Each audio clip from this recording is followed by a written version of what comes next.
The Podcasting Dead is available on iTunes, Spotify, YouTube, and SoundCloud. Make sure to subscribe for more podcasts. And while you're at it, drop us a like. If you want to help support the channel and have access to extra content, secret contest, and more, make sure to search for us on Patreon.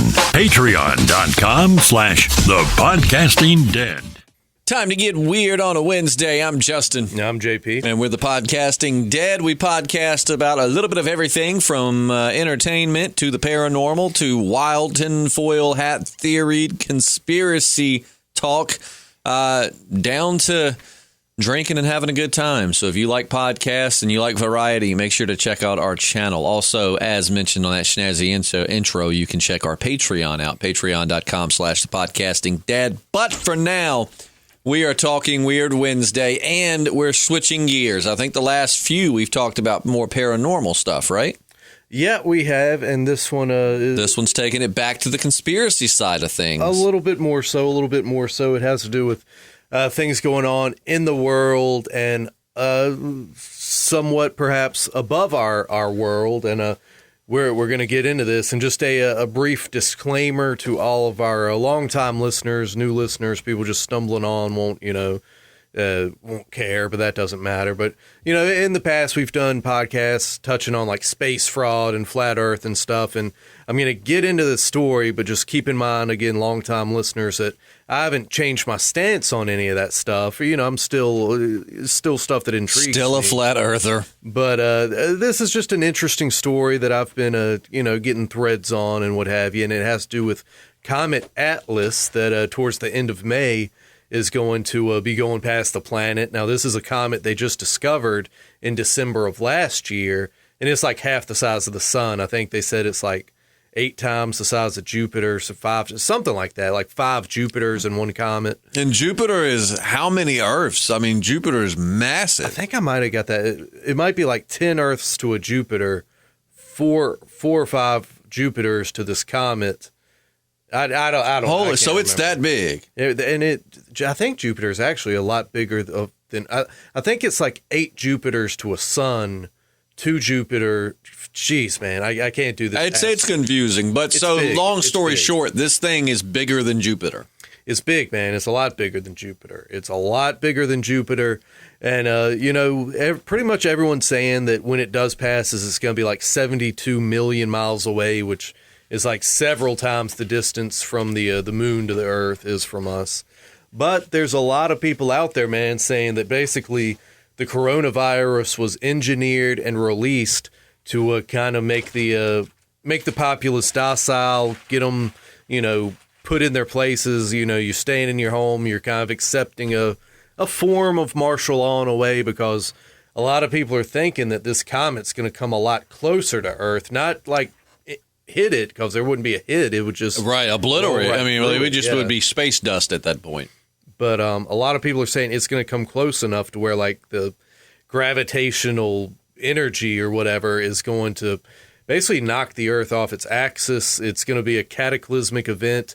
The people who have died from the coronavirus is like a drop in the bucket compared to the amount of people who are going to die once this comet passes through. So they're thinking that, they're just kind of trying to get people settled while the powers that be are actually, gearing up for whatever civilization is going to look like after this happens.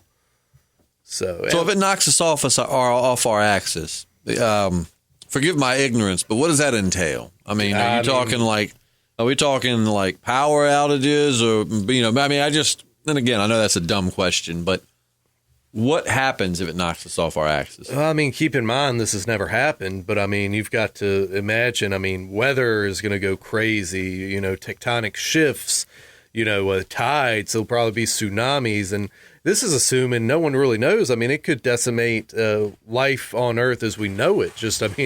We might go back to nothing but single-celled organisms. Like I said, they're planning to basically what they're going to do with the Earth after this is done. I don't know if it's going to be like Jules Verne's it wasn't the time machine where he goes into the future and the ruling class live up under the earth, and all the hot, sexy people live on top, but they get cannibalized one by one. Yeah, aren't they're the monsters or whatever? Yeah. I've heard the Morlocks, maybe. Yep, that's it. The Morlocks. So I don't, like I said, man, if we got knocked just off our axis like that, I don't know, that life could even survive. I guess it would depend how far we get knocked off. I don't know, but I've heard some wild theories, because like in response to the coronavirus, like theories ranging from everything, like you said, like the comet to martial law to arresting presidents and former presidents and just all kinds of stuff, man. And it is, and some of them are so compelling. Oh yeah, dude, it's a fun rabbit hole to go down, and fun as long as it doesn't happen. Terrifying if it comes to fruition.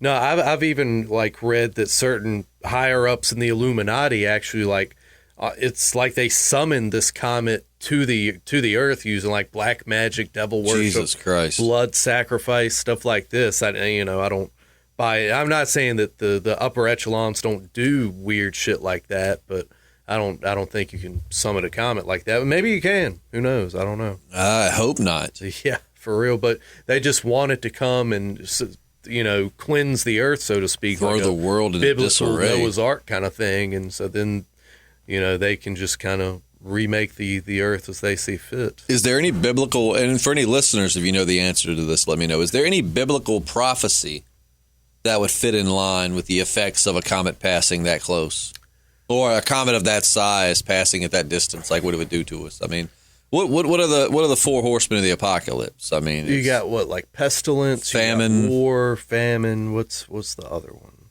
Pestilence, war, famine. Google that real quick. I would normally do it. I normally have my laptop right here, but let's see here. The computer I would Google that on is what we're recording on. But see, the four horsemen of the apocalypse. I mean, interesting. Which four horsemen of the apocalypse and Red Dead Redemption were actually four badass horses you could get. Okay, in John's Revelation, the first horseman is on a white horse, carrying a bow with and given a crown, riding forward as a figure of conquest, perhaps invoking pestilence, Christ, or the Antichrist. Blah blah blah blah blah blah. So there's a white horse, a red horse, a black horse, and a pale horse. The white horse is. Why won't it just tell me? Because it probably wants you to click some link. Yeah. Jeez. Stupid Wikipedias. Come on, Wikipedia. Okay, the red horse. I thought they just had names. Anyway, I don't know. Let's see. Let me see. Let me pull it, see if I can do it on my phone. What do the four horsemen of, okay, here we go. What do the four horsemen stand for? Oh, wait, I just found the same thing you did. Right, I think that pestilence, war, famine, and death. So I think the pale horse is death. Well, that makes sense because you remember in Tombstone when Johnny Ringo was quoting the Bible. It was like lo, he rode on a pale horse and said, pestilence, war, famine, and death. So I don't know, man. I know there's people talk about the different signs, talking about the incoming apocalypse. I don't exactly know what they reference in the Bible too much.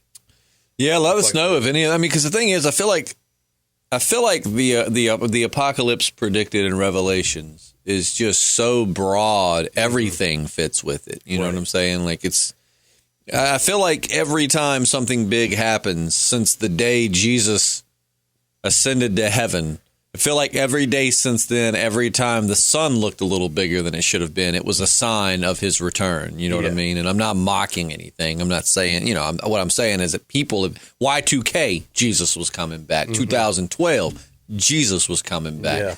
Virus starts running rampant. It's a sign that Jesus is coming back. You know what I mean? I feel like people just draw the parallels that they want, but I'm wondering, are there any parallels to something like that to the Bible. Like, could a comet be because it does say the world's going to end in fire, right? Like the world will be consumed by fire. Yeah, I think that's what they say. So I don't know. Interesting. Yeah. But and what's this comet called again? Atlas. Atlas. Mm-hmm. Every time I hear Atlas, I think of BioShock. And what do you think? What's your opinion on the matter? I know it's hard to you just read, but I mean, like you have your sources and you have people that you, what do you think? I don't really think there's much to this one. I really don't. But it is interesting, man. I mean, I certainly think if something like that was going to come, maybe they would kind of unleash a precursor just to get people, positioned the way they want them. Right. So I mean, it's a smart thought. Like, hey, this comet's going to come over. Some power grids are going to go out. We don't know what's going to happen. Mm-hmm. So better to have everybody at home than to have them just out packing the streets. Yeah. So I don't know, man. It's interesting. I mean, according to the scientists, this comet, right? I keep wanting to call it an asteroid. It's definitely heading our way, but as they say, just so far away that it's nothing to worry about. Right. That's just it's insane to think of a comet. So is there? All right. So is it being classed as an asteroid or a comet? A comet. It's a comet. It's crazy to think of a comet that size. Yeah, dude. It's nuts. I think earlier in the week it was like passing Mars, and like I said, I think towards the end of May is when it's gonna be going by us. They're actually talking like it's starting to break up a little bit. Well, didn't you say, too, that because you told me about this a couple of days ago, did you tell me that they thought that it was going to bring some debris that might there's risk other hitting the people Earth? that think that might happen. It'd almost be like the Earth getting shot with buckshot, It'd be like the beginning of Armageddon with Bruce Willis. Right, I always felt so bad for that man that had the dog. And he gets... the dude the guy with the dog didn't die, but the big guy at like the hot dog stand or whatever, just because he didn't want to give the dog a hot dog or whatever, he gets smashed by an it's always thought, poor guy. But it would look like that. I mean, it's really, it's scary. I really feel like there's a lot to, there's a lot to be scared of in life. But then again, you can't walk around terrified all the time, or else life just would be a very anxiety-inducing nightmare. But I do think threats from space are terrifying.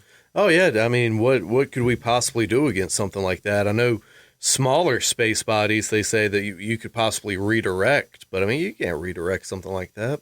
No. I mean, if something of that size, I don't think we have enough. I mean, wouldn't you imagine we probably don't have enough nukes on the planet to break this thing apart? I wouldn't think Or the means to deliver them far enough away, because something that big, then you break it apart, and then you're just looking at creating a bunch of steel probably close to Earth-sized chunks that could still obliterate us. So you probably have to hit it way off. And I mean, I'm no expert, so if you know more about space and please correct me. We're just a couple of idiots just chatting about something. But and I hope you've learned by this point that this podcast is not meant to be like a scientific. This is like sitting with your buddies in a bar, drinking a beer, and just talking about out there stuff. But I would imagine that they would have to. I mean, it probably is past the point. They probably would have to meet this thing way away. Mm-hmm. And that's something that is crazy. I've always thought about space too, man. Is the fact that when something starts going, it just goes. Yeah.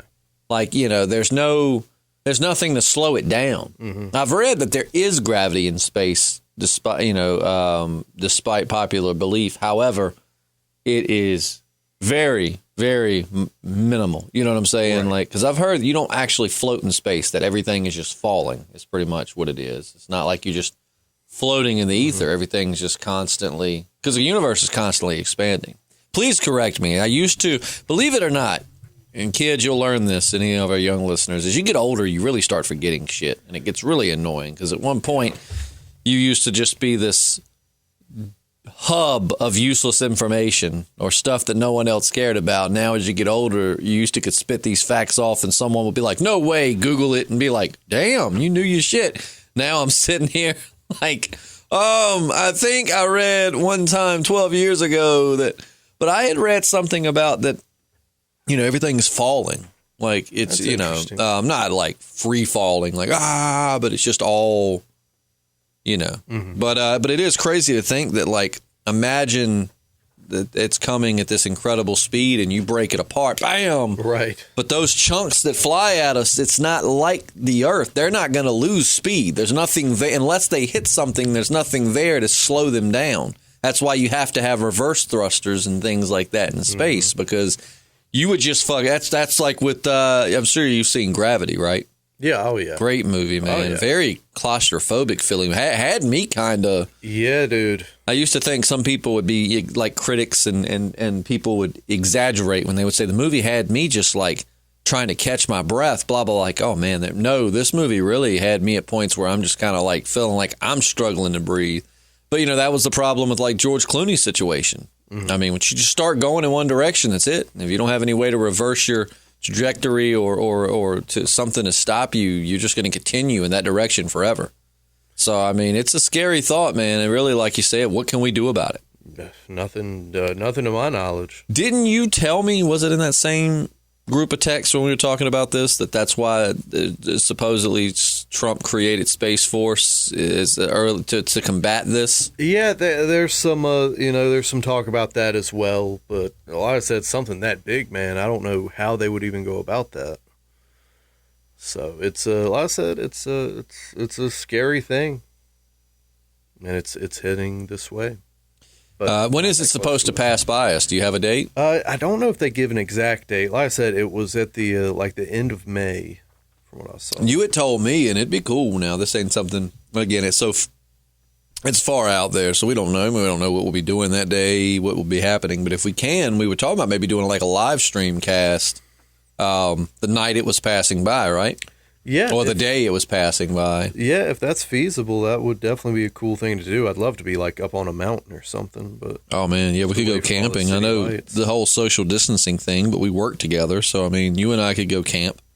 That's something we really should do. Not to get too off course here, because this is about conspiracy convo, but you and I need to go camping. Like with social distancing, I get it, but we work together. We see each other almost every day, so we need to go camping. But anyways, I don't know. What are you looking up over there? What are you I was finding? trying to see if they had like an exact date for when, because you should be able to start seeing it soon. But for when it, that would be nice. as of April 2nd, 2020, the comet may be disintegrating. Blah blah blah blah blah blah. Oh, really? Do tell. That's interesting. Yeah, it can be found in the constellation Camellia with binoculars or a telescope. So it's close enough for where you can see it now. Very interesting. Yeah, but I mean, what would you do? There'd be nothing to do. I was going to say, man, you talking about, were you about to say, like, what would you do if you knew that the Earth was going to end and like that type of deal? What was that Steve Carell movie? Seeking a Friend for the End of the Earth. I love that movie, man. That's such a great movie. And you expect it's all going to be malarkey at the end and everybody will be fine, but they weren't fine. No. I love that they ended it like that, honestly. I mean, sometimes you get tired of happy endings. Yeah. If it's, But was that your question? What would I do if I knew the asteroid if we were under, like some looming cosmic threat, but I mean, it was nothing to do, really. No, I just would spend as much time, defend my family and spend as much time with my daughter as I could, man. She's only 11 months, so if I knew something was coming, kind of actually makes me really sad to think of, a little innocent life like that how many little innocent lives like that would just be cut short so fast. So I would try to spend a lot of time with her and just, I would definitely I would try to spend time. I would like to have at least one moment with everybody that means something to me. Like I would like to try to think clearly enough to be like, all right, JP, longtime friend, coworker, JP, let's get together one last time, man. Let's have a drink or something else, and then I would try to have my moment with everybody, but I would try to spend the majority of the time with my daughter. What would you do? Get as effed up as you could? A lot of drugs, basically. A lot of drugs. I can't blame you there. I mean, something to take away that anxiety. I'm not going to lie. I mean, I'd probably be chiefing like a sumbitch. You know what I mean? I would be doing the one thing that I know would rid me of that anxiety, just to keep my head level and clear thinking. But I don't know. Listeners, what would you do? We pose a question to you. There's a comet heading towards our planet that is going to destroy it in 30 days. How do you spend, or should we narrow the time? Do you think 30 days is enough? 30 days is good, yeah. All right, what are the things that you are going to do? You got 30 days. Tell us how you will spend that 30 days. JP is going to spend it possibly overdosing. Yeah. I'm going to spend it, not going to lie, a little flubbed up, but I'm going to try and try to get my moment with as many people as I can that I care about. What are you going to do? We'd love to hear it. And if you know any more about this comet, maybe you know that it's, you've got something, we're definitely not here to spread fear and panic. We're here to conversate about conspiracy theories. So if you've got something to dispel this, man, just throw it out there. Like, we'd love to do an update and be like, whoo, the Earth's safe. Yeah. But, we'd love to hear your thoughts on that. Anything else, JP? No, man, I think I'm good.